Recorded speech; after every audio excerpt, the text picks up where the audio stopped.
Good afternoon, everybody. Welcome to the New York Stadium. The frantic nature of Norwich City's deadline day has concluded, and we can now focus on the football.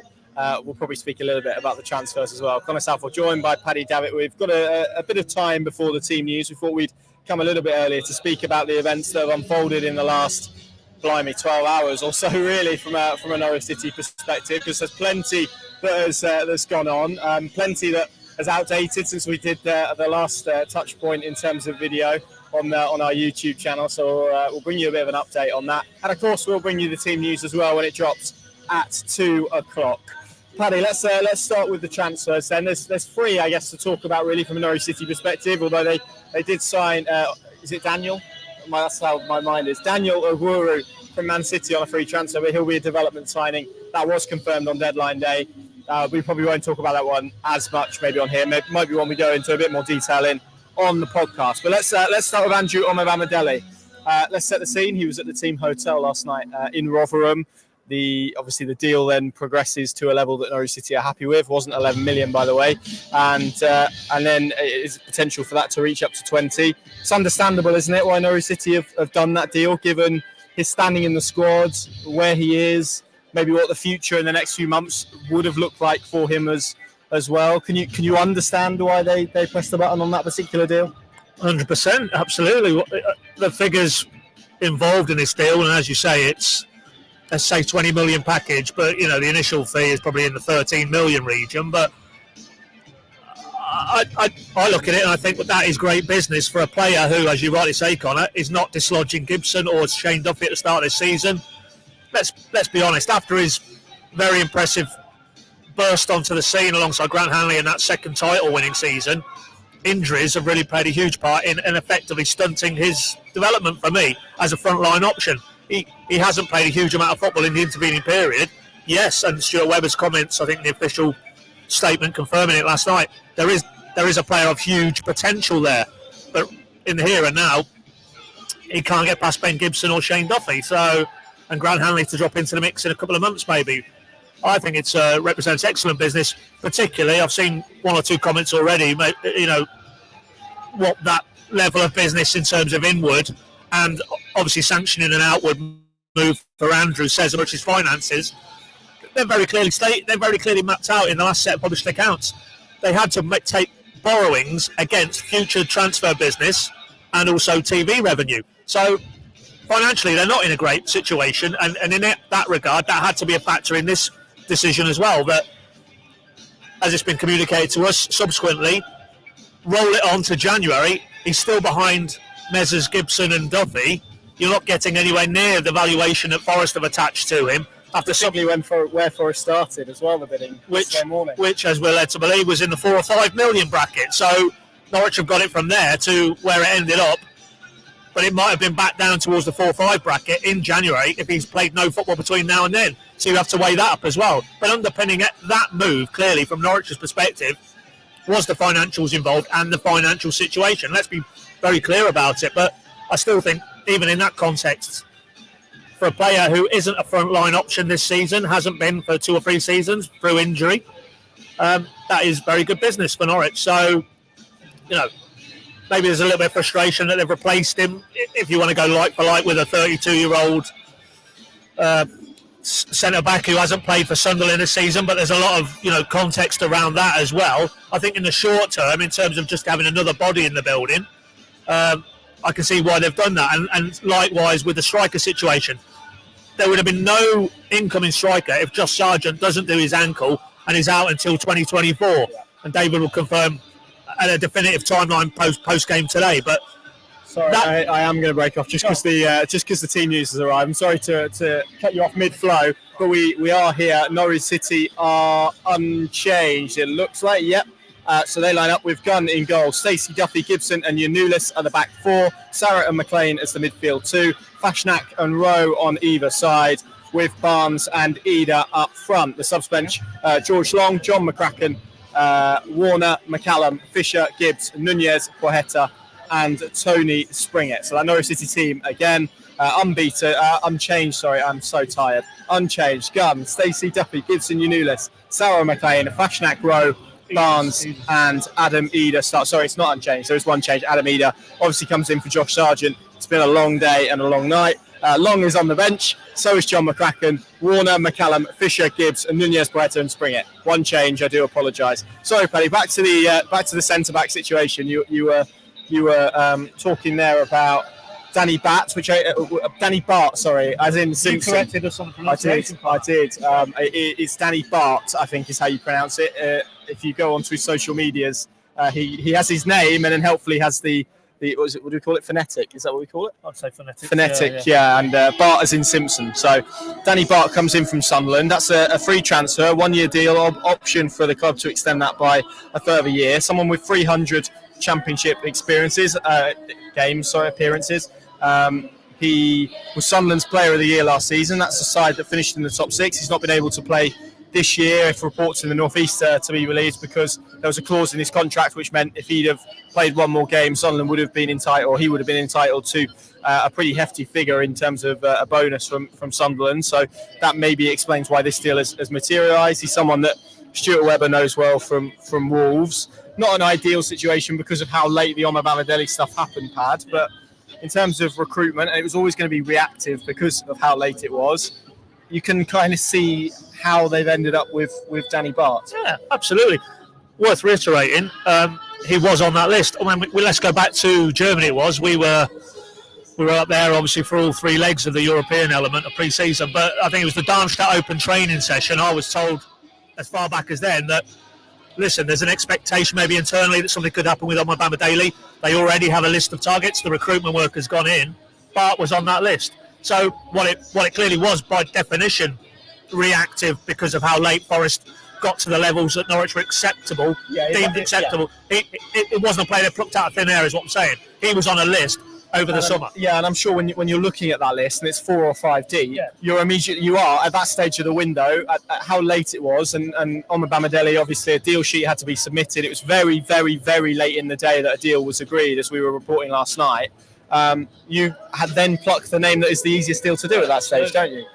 Absolutely. Although even that, I mean, again, we've just had a bit of insight passed to us before we came on here that the nature of the EFL deals, I mean, the deal sheet thing, and Omobamidele, they had 2 hours. They only had an additional 15 minutes, apparently, to get this deal done, the Bart deal, and it went right to the wire, 11:15, even to the point where Danny Bart's getting a phone call from Norwich officials around about 11:30. Is the deal done? Is it green light with the FA? So that gives you a sense of the chaotic nature of how this thing got put together. But I mean, we haven't talked about, I think you might put it in some of your content, O'Connor, that Stuart Webber knows him well, worked with him at Wolves, didn't he? Yeah. So there is an association there. There is an appreciation of what he can do. And I think I remember reading on one of your pieces yesterday, he was the player of the season in a team who finished in the top 6 last season. I think there is that financial element as to why he hasn't kicked a ball this season. But you are getting a player, if you get past the age, and why wouldn't you? Look at Ashley Barnes, look at Shane Duffy, look at Stacey to a less extent, Fashion Act. But I think there's still plenty of mileage left in this player. And ultimately, as I say, Grant Hanley should be around the corner, back in the mix. So, try and park this idea that they've got rid of an up-and-coming young talent for a 20 million package, and they've gone the cheap option to bring in a 32-year-old free agent. Below that, you can see why this deal makes sense in the here and now. And, of course, things might change in January. And likewise, if we move it on to the striker situation. Yeah, and all I would add really on the centre-backs is they've got some really talented young ones coming through. Jaden Warner's on the bench today. You've got Jonathan Tompkinson. I think everyone's still waiting to hear whether that move to Bradford on loan has gone through. But they've also signed a player this month, Adaraboyega, I think, who, if I pronounced that right, who's come from Ireland, was playing in senior football in Ireland as well, in the Irish Premier League, who has really impressed in the opening few weeks. And I think that's an interesting one as well, because suddenly if you let's say you sign a 26-year-old on a 4-year deal, you're blocking pathways then, aren't you, for young players to come through. But on a 1-year deal doesn't do that in the same way. So I'm sure that has been considered as well. So yeah, I think it's one that makes sense. And then we obviously come to the striker, Pad, which is Yujo Hwang, who signed. He's certainly the club's first South Korean. I'm pretty sure. Oh, hello. I'm pretty sure he's the club's first Asian player as well. Although we're trying to establish that for absolutely sure. So if anyone can think of another Asian player that's played for Norwich City, then do put it in the comments below. But we couldn't think of one on the drive up. Although in the state that I'm in, probably not a surprise. And Sam as well. That's a good point here as well. Talking centre back, sorry, just to backtrack. Brad Hills obviously as well. You mentioned the Irish lad who apparently has really caught the eye internally. They're getting very excited about him. There's only been one public out of him in that Chelsea game at Carrow Road, but he looks like a real addition. That's the feeling inside the group. But yeah, as Ben pointed out, Brad Hills is catching the eye at Accrington as well, and that has to be all in the equation. You can't block pathways, exactly, particularly the type of club that Norwich are and the model that they have at this moment in time. Whether you agree with the model or you don't agree with the model, that is the model. That is the model, and will continue to be. You can now see it further forward with John Rowe and how he's blossoming, and Tony Springett to maybe a lesser extent, and go all the way back. We know the backstory. We know the players they've cultivated and brought through. And going back to that Man City lad who signed, I'm sure he's looked at the pathway that might be here in Norwich to get to a first team, drawn a parallel with Man City. Is he going to get anywhere in Man City's first team in the same time frame? And that's an attractive option for young players who want to push out of development football and actually get their careers going at first team level. Yeah, let's talk about Hwang then. This is a really interesting one. He's signed on a season-long loan from Nottingham Forest. We should add as well, because of the late nature of these deals, there was a registration deadline that was yesterday at midday. So basically any players signed after that point obviously then couldn't be registered in time to feature today. Not that I'm sure that Danny Barton and Hwang would have been in the best condition to do that anyway, but they obviously now have an international break to do so, which is good.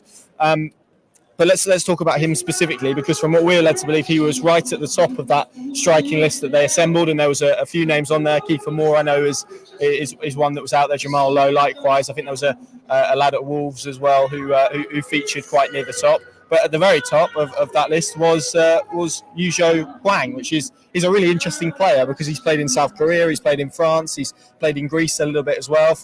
I must confess, I've not had a huge amount of time to look into him for obvious reasons, but from kind of reading up on people who are far more knowledgeable about South Korean football than me, seems to be a very intelligent presser as well, which would then sit with David Wagner's system. So, what do you make of him as a signing, Pad? I can imagine your knowledge of South Korean football is less than yours, probably, Connor. Less than yours. No, absolutely zero about him until he obviously emerged as we're led to believe, the player that they were targeting. Really, there was a lot of chatter around Tom Cannon and bids that went in. That never happened. Yes, he was a player they looked at, as was Lowe, as was a player we're led to believe at Wolves. But Hwang was the player, and I must confess, I'll have to dig into the type of profile of striker, but you would think he is clearly, as they're without Sargent now for the rest of this year, a player in a similar mould. Very good, high-pressing, athletic type. And ultimately, the call that's been made there is that the Sargent timeline was of a level that they couldn't really go with the existing players in the building. Hence why, pretty early on, even though they haven't obviously publicly wanted to put out maybe the timescale, I think they knew pretty early on after last Saturday how long Sargent was going to be out. Yeah, and our belief is that David Wagner will clear that up after today's game as well, and probably put a bit more of a formal timeline on it. But I think it's going to be probably as bad as they expected. I think that's fair to say, isn't it? Yeah, as I say, we won't see him again in a Norwich shirt in this year anyway, this calendar year. But so you have to go and get a body in that regard. I think that would have really opened them up to criticism if you'd have just gone with Barnes, Ida. What if one of them then picks up an issue? It's pertinent because they're here today. Rotherham. Jordan Hugo was allowed to go because, quote, David Wagner likes to work with 3 senior, fit and available strikers. Well, for the foreseeable, that wouldn't have been the case. So, again, you can see why that has made perfect sense. I'm sure that was, helpful that Forest then reciprocated, and we're obviously interested in Omobamidele as yesterday developed to get that deal over the line. And, he will go off. He's part of the South Korean squad. They've got 2 internationals playing in this country, actually, over the next 2 weeks. So hopefully he'll get a little bit of football, and then he'll plug firmly in, and we'll see. But he's an experienced player, so you wouldn't have thought, as you say, he's played in France, played back in Asia, hasn't played for Forest, but, clearly was viewed as a player who could go in and maybe affect it at Premier League level. So I don't envisage he will be one that they need to bring up to speed. I think he will know what it's all about, and the demand's been placed on him, and time will tell. But the fact that he clearly was the one they wanted to bring in would indicate that they've done their research and they feel he's the best fit of the ones that are available to soften the blow of losing Josh Sargent, which is a huge blow, obviously. Yes, someone, I think Dan has pointed out, Zesh Rahman was British Asian from South Asian descent, which is absolutely right. He was Pakistan, wasn't he? I think might have even been a Pakistani international coach at Portsmouth now, by all accounts. But yeah, it's a great shout. So maybe not the first Asian player, but definitely the first South Korean to play for Norwich, which is good. I think that covers off all the transfer stuff, and I'm sure we'll go into more depth into our podcast, which will be available probably tomorrow at some point. So let's talk about the game of football that we've got in front of us, Paddy, which is definitely happening. Norwich against Rotherham today. It's really interesting that David Wagner described Rotherham as a completely different proposition at home to what they are away. They're yet to record a win so far this season, but I think they performed really well against Leicester for balance. They also lost 6-1 in the week in the EFL Cup, although I think that was a much rotated team. Jordan Hugill does start for them. It's worth mentioning that. They've got Johansson in goal, and we've got no Adam, I'm afraid, to flash a graphic up, so Paddy's going to do it the old school way. Lembisica, Bramall, Blackett, Cafu, not that one, Hugill, Andre Green, Fred Onyedinma, Ollie Rathbone, who I think scored here last year for them in that game, Cameron Humphreys, and Christ Tahey, who was at Wigan last season. Their subs bench: Dylan Phillips, Tom Eaves, Bola, Sean Morrison, Sam Nombe, who's a club record signing from Exeter, Arvin Appiah, Kieran McLaughlin, and Hamish Douglas, as well. And their manager, of course, Matt Taylor. So that's how they line up this afternoon. Jordan Hugill is obviously going to be nice to see him, and hopefully it's a return that doesn't involve a goal. That would be good, wouldn't it? How do you see this game unfolding for Norwich City then, Paddy? It's going to be a real test of mentality, of those aspects. It was interesting to hear David Wagner speak about them having to, I guess, kind of win their battles first and then try and play football in the good moments, which they did really well at Huddersfield last week. How do you see this game unfolding? And then obviously give us your score prediction at the end of that. Well, as nice as it is here, very homely feel, this place. And Norwich have had a pretty good record here all the recent times, certainly that I've been here.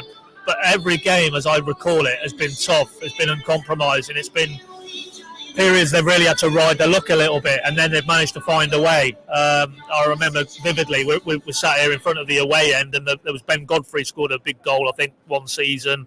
Jordan Hugill scored a penalty, I recall. I think Kenny McLean scored at the other end, actually, on one visit. So Norwich have always managed to get the job done, but not before they've been put under the pump. And I see exactly the same today. I don't place any store by the midweek game. I think there was a lot of changes from Rotherham's perspective. As always for them, I'd imagine at this level, the priority is to try and stay in this division. So, you can see the likes of Hugill and Onyedinma and Cameron Humphreys. They're pretty seasoned championship operators. But, given that what we've seen so far this season from Norwich, and I only go back to last Saturday in Huddersfield, and there was periods in that game where Gunn, Duffy, Gibson were really put under the pump, challenged aerially, and they stood up to it. And then Norwich's quality came through at the other end.